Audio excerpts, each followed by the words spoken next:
اعوذ باللہ من الشیطان الرجیم بسم اللہ الرحمن الرحیم سورۃ البقرہ۔ وَإِذْ قَتَلْتُمْ، اور جب تم نے قتل کر ڈالا نفساً ایک شخص کو، فَادَّرَأْتُمْ فِيهَا، تو پھر تم اس کا الزام ایک دوسرے پر لگانے لگے، وَاللَّهُ مُخْرِجٌ، اور اللہ تعالیٰ ظاہر کرنے والا تھا، مَا كُنْتُمْ تَكْتُمُونَ، جو تم چھپا رہے تھے۔ فَقُلْنَا اضْرِبُوهُ، تو ہم نے فرمایا کہ مارو اس کا ایک حصہ، بِبَعْضِهَا، گائے کیا ایک کسی ٹکڑے سے، اس مقتول کو گائے کے کسی ٹکڑے سے مارو۔ کذالک، یوں ہی، یحیی اللہ،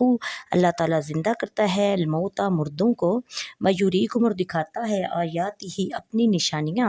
لعلکم تعقلون، شاید کہ تم سمجھ جاؤ۔ ثم قست، پھر سخت ہوگے، قلوبکم، تمہارے دل، من بعد ذالک، اس کے بعد، فہی کالحجارۃ او اشد قسوۃ، تو وہ یوں پتھر کی طرح سخت ہوگے بلکہ اس سے بھی زیادہ سخت۔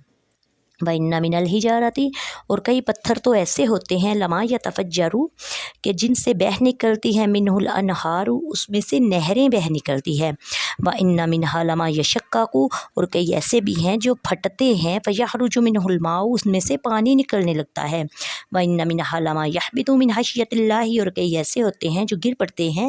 اللہ کے خوف سے، وَمَا اللَّهُ بِغَافِلٍ عَمَّا تَعْمَلُونَ، اور اللہ تعالیٰ بے خبر نہیں ان کرتوتوں سے جو تم کرتے ہو۔ افتطمعون،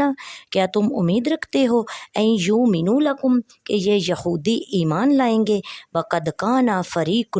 تو تمہارے کہنے سے قد کان فریق، حالانکہ ان کا ایک گروہ، منہم، ایسا تھا، یسمعون، جو سنتا تھا، کلام اللہ کے کلام کو، ثم یحرفونہ، پھر اسے بدل ڈالتے تھے، من بعد ما عقلوہ، اس کو خوب سمجھ لینے کے بعد، وہم یعلمون، اور جان بوجھ کر، وہ جانتے ہوئے بھی اس کو بدل ڈالتے تھے۔ وَإِذَا لَقُوا الَّذِينَ آمَنُوا، اور جب ملتے ہیں ایمان والوں سے، قالوا، کہتے ہیں، آمنا، ہم ایمان لائے، وَإِذَا خَلَا بَعْضُهُمْ إِلَىٰ بَعْضٍ، اور جب تنہا ملتے ہیں ایک دوسرے سے تو کہتے ہیں، قالوا أَتُحَدِّثُونَهُمْ، کہتے ہیں، ارے کیا بیان کرتے ہو ان سے، بما فتح اللہ علیکم، جو کھولا ہے اللہ تعالیٰ نے تم پر، لیحاجوکم، یوں تو وہ دلیل قائم کریں گے، بھی عند ربکم، تم اس پر، عند ربکم، تم پر، ان باتوں سے، وہ تمہارے رب کے سامنے، افلا تعقلون، کیا تم اتنا بھی نہیں سمجھتے، اولا یعلمون، کیا وہ نہیں جانتے، ان اللہ یعلم، کہ اللہ تعالیٰ جانتا ہے، ما یسرون، جو تم چھپاتے ہو، وما یعلنون، اور جو وہ ظاہر کرتے ہیں، ومنہم، اور ان میں سے، امیون، کچھ ان پڑھ ہیں، لا یعلمون، وہ جو نہیں جانتے، الکتاب، کتاب کو، الا امانی، مگر بجز جھوٹی امیدوں کے، وانہم الا یظنون، اور وہ تو یوں محض گمان ہی کرتے رہتے ہیں، فویل، ہلاکت ہے، للذین، ان لوگوں کے لیے، یکتبون، جو لکھتے ہیں، الکتاب، کتاب، بیدیہم، اپنے ہاتھوں سے لکھتے ہیں، ثم یقولون، پھر کہتے ہیں، ھذا من عند اللہ، یہ اللہ کی طرف سے ہے، لیشتروا، تاکہ وہ اس کو بیچ کر خرید لیں، ثمنا قلیلا،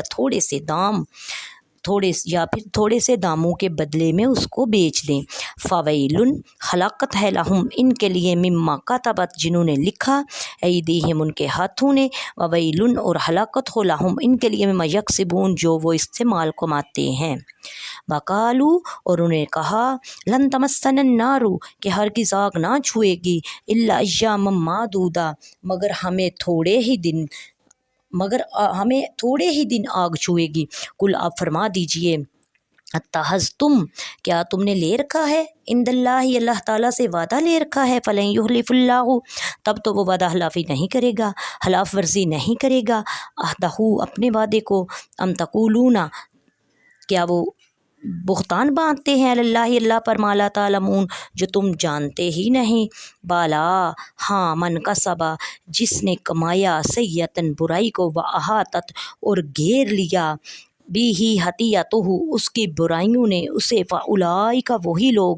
اصحاب النار، دوزخی ہیں، ہم فیہا خالدون، وہ ہمیشہ اس میں رہیں گے،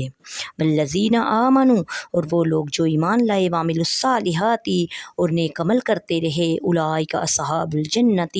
وہی لوگ جنتی ہیں، ہم فیہا خالدون، اور وہ ہمیشہ اس میں رہیں گے، بسم اللہ الرحمن الرحیم۔ تفسیر سورۃ البقرہ کی آیت نمبر 73۔ فقلنا، تو ہم نے فرمایا، بنی اسرائیل نے گائے ذبح کر کے اس کے کسی ایک حصے سے مردہ کو مارنا، اور وہ حکم الہی سے زندہ ہو گیا۔ اس کے حلق سے خون کا فوارہ جاری تھا۔ اس نے اپنے چچا زاد بھائی کے بارے میں بتایا کہ اس نے مجھے قتل کیا۔ اب اس کو بھی اقرار کرنا پڑا، اور حضرت موسیٰ علیہ السلام نے اس پر قصاص کا حکم فرمایا۔ اس آیت مبارکہ میں اللہ تعالیٰ نے مردے کو زندہ کر کے اس کے واقعے سے قیامت کے دن اٹھائے جانے پر دلیل قائم کی کہ تم سمجھ لو جیسے اللہ تعالیٰ نے اس مردے کو زندہ کیا، اسی طرح وہ قیامت کے دن بھی مردوں کو زندہ فرمائے گا انشاءاللہ، کیونکہ وہ مردے زندہ کرنے پر قدرت رکھتا ہے۔ روز جزا مردوں کو زندہ کرنا اور حساب لینا حق ہے۔ ثم قست قلوبکم، پھر تمہارے دل سخت ہو گئے۔ اس آیت کی ایک تفسیر یہ ہے کہ حضور پرنور صلی اللہ علیہ وآلہ وسلم کے زمانے میں موجود یہودیوں کو مخاطب کر کے فرمایا کہ اپنے آباء و اجداد کے عبرت انگیز واقعات سننے کے بعد تمہارے دل حق بات کو قبول کرنے کے معاملے میں سخت ہو گئے ہیں۔ وہ شدت و سختی میں پتھروں کی طرح ہیں، بلکہ اس سے بھی زیادہ ہیں، کیونکہ پتھر بھی اثر قبول کرتے ہیں۔ کچھ پتھروں سے تو ندیاں بہہ نکلتی ہیں، اور کچھ ایسے ہوتے ہیں جو پھٹ جاتے ہیں اور اللہ کے خوف سے، اور پھر ان میں سے پانی نکلنے لگتا ہے، اور کچھ وہ ہیں جو خدا کے ڈر سے اوپر سے نیچے گر پڑتے ہیں۔ جبکہ تمہارے دل اطاعت کے لیے جھکتے ہیں، نہ نرم ہوتے ہیں، نہ اللہ تعالیٰ سے ڈرتے ہیں، نہ ہی وہ کام کرتے ہیں جس کا انہیں حکم دیا جاتا ہے۔ اور یاد رکھو، اللہ تعالیٰ تمہارے اعمال سے ہرگز بے خبر نہیں، بلکہ وہ تمہیں ایک خاص وقت کے لیے مہلت دے رہا ہے۔ افتطمعون، کیا تمہیں یہ امید ہے؟ انصار صحابہ کرام رضی اللہ تعالیٰ عنہم کو اس بات کی بہت حرص تھی کہ یہودی اسلام قبول کر لیں، کیونکہ وہ یہودیوں کے حلیف تھے، ان کے پڑوسی بھی تھے۔ اور اس پر اللہ تعالیٰ نے ارشاد فرمایا، اے مسلمانوں، کیا تم یہ امید رکھتے ہو کہ یہودی تمہارا یقین کریں گے یا تمہاری تبلیغ کی وجہ سے ایمان لے آئیں گے؟ حالانکہ ان میں سے ایک گروہ وہ تھا جو صرف علماء پر مشتمل تھا۔ وہ اللہ تعالیٰ کا کلام یعنی تورات سنتے تھے، پھر اسے سمجھ لینے کے بعد جان بوجھ کر بدل ڈالتے تھے۔ اسی طرح ان یہودیوں نے بھی تورات میں تحریف کی، رسول کریم صلی اللہ علیہ وآلہ وسلم کی نعت بدل ڈالی، تو ایسے لوگ کہاں ایمان لائیں گے؟ لہٰذا تم ان کے ایمان لانے کی امید بالکل نہ رکھو۔ وَإِذَا لَقُوا، اور جب وہ ملتے ہیں۔ حضرت عبداللہ بن عباس رضی اللہ تعالیٰ عنہما فرماتے ہیں، یہودی منافق جب صحابہ کرام رضی اللہ تعالیٰ عنہم سے ملتے تو ان سے کہتے کہ جس پر تم ایمان لائے ہم بھی اسی پر ایمان لائے، تم حق پر ہو، تمہارے آقا محمد صلی اللہ علیہ وآلہ وسلم سچے ہیں، ان کا قول حق ہے، ہم ان کی نعت و صفت اپنی کتاب توریت میں پاتے ہیں۔ جب یہ اپنے سرداروں کے پاس جاتے تو وہ ان منافقوں کو ملامت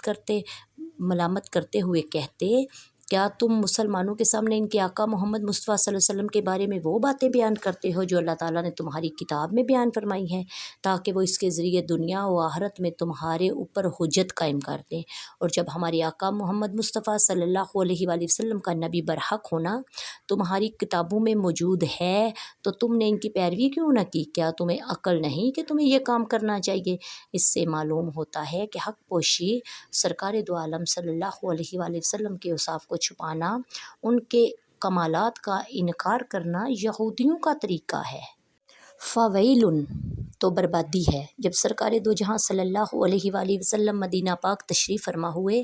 تو علماء توریت اور سرداران یہود کو بہت اندیشہ ہو گیا کہ ان کی روزی جاتی رہے گی، سرداری مٹ جائے گی، کیونکہ توریت میں نبی پاک صلی اللہ علیہ وآلہ وسلم کا حلیہ اور اوصاف مذکور ہیں۔ جب لوگ حضرت نبی کریم صلی اللہ علیہ وآلہ وسلم کو اس کے مطابق پائیں گے تو وہ فوراً ایمان لے آئیں گے اور اپنے علماء سرداروں کو چھوڑ دیں گے۔ اس اندیشہ سے انہوں نے توریت میں تحریف و تغیر کر ڈالا، حلیہ شریف بدل دیا۔ مثلاً توریت میں نبی کریم صلی اللہ علیہ وآلہ وسلم کے اوصاف لکھے تھے، آپ صلی اللہ علیہ وآلہ وسلم بہت خوبصورت، بال خوبصورت، آنکھیں سرمگی کا درمیانہ، اس کو مٹا کر انہوں نے یہ بتایا کہ یہ بہت دراز قد ہوں گے، آنکھیں کنجی نیلی، بال الجھے ہوئے۔ یہی عوام کو سناتے یعنی کتاب الہی کا مضمون بتاتے رہے۔ انہوں نے بہت زیادہ تحریف اس میں سے آیتوں کے ترجموں کو بدل دیا۔ اس پر فرمایا کہ بربادی ہے ان لوگوں کے لیے جو اپنے ہاتھوں سے توریت میں من گڑت باتیں لکھتے ہیں، پھر کہتے ہیں کہ اللہ عز و جل کی طرف سے ہے، اور یہ اللہ تعالیٰ کی کتاب میں تحریف صرف اس لیے کرتے کہ اس کے بدلے میں تھوڑی سی قیمت لے لیں۔ تو اللہ تعالیٰ نے فرمایا کہ ان پر، ان کی کمائی پر بھی ہلاکت ہے، ان لوگوں کے لیے ان کے ہاتھوں کے لکھے ہونے کی وجہ سے، ان کی کمائی کی وجہ سے تباہی و بربادی ہے ان لوگوں منافقین کے لیے، یہودیوں کے لیے۔ بالا من کسب سیئۃ واحاطت بہ خطیئتہ،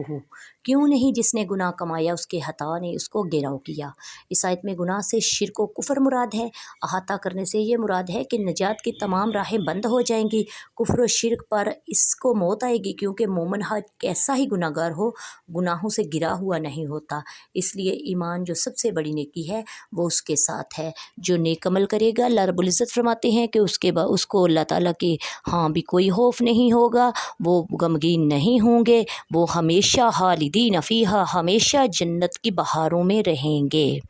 وما علینا الا البلاغ